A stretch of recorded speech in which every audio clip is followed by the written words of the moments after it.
কোন রকম টালবাহানা আমরা সহ্য করব না। সমস্ত মামলা প্রত্যাহার করে অবিলম্বে জনতাকে আমাকে দেশে ফিরিয়ে আনার ব্যবস্থা করা হোক।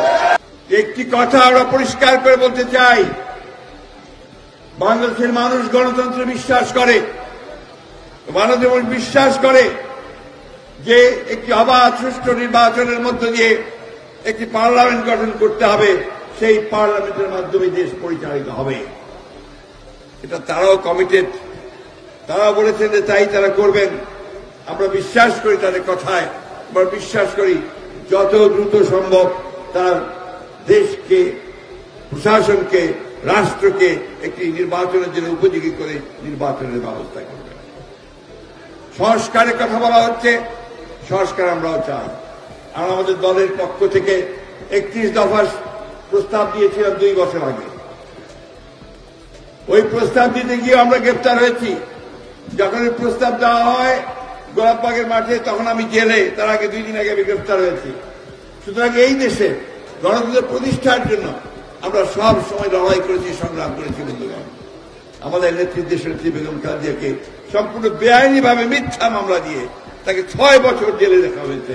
সেখানে তাকে প্রপালন করার ফলে তিনি অসুস্থ হয়ে পড়েছেন, যেখানে এখনো তিনি সুস্থ হতে পারছেন।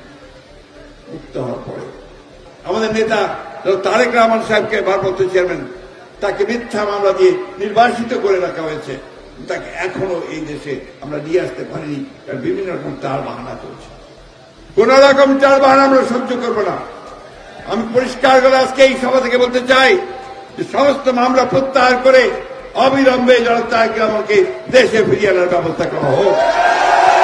একই সঙ্গে যত মামলা আছে এই সরকার, আওয়ামী লীগ সরকার আমলে করা হয়েছে, আমাদের ছাত্র দল, যুব দল, স্বেচ্ছাসেবক দল সহ, মূল দল সহ সমস্ত মামলাকে অবিলম্বে প্রত্যাহার করতে হবে। এটা দাবি, এটা এই দেশের জনগণের দাবি। আমাদের ছেলেরা আত্মত্যাগ করেছে, জীবন দিয়েছে, প্রাণ দিয়েছে, নেতারা জীবন দিয়েছে, প্রাণ দিয়েছে। আজকে সেই গণতন্ত্র প্রতিষ্ঠার জন্য তারা প্রাণগুলো দিয়েছে। সুতরাং তাদেরকে সম্মান দেখিয়ে এবং যাদের বিরুদ্ধে মিথ্যা মামলা হয়েছে সেই মামলাগুলোকে প্রত্যাহার করে দেশে গণতন্ত্রকে প্রতিষ্ঠা করবার, একটা সুষ্ঠু অবাধ নির্বাচন করবার একটা পরিবেশ সৃষ্টি করতে হবে।